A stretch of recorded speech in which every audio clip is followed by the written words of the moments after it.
রাত্রে ডিনারের জন্য ফ্রিজে মাত্র কয়েক পিস বোনলেস চিকেন ছিল। কড়াইয়ে তেল গরম করে চিকেনগুলো কুচি কুচি করে কেটে লবণ হলুদ দিয়ে হালকা করে ভেজে নিলাম।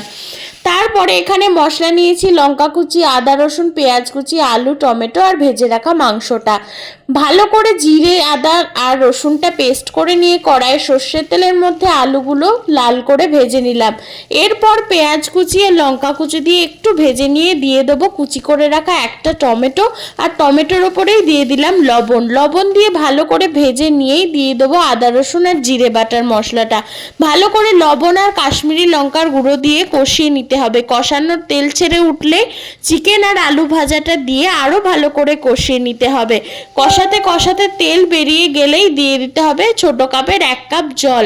5 মিনিট ঢাকা চাপা দিয়ে রাখলেই রেডি। শেষে গরম মশলা দিয়ে নামিয়ে দিলে আমাদের সুন্দর একটা রেসিপি কিন্তু রেডি হয়ে গেল।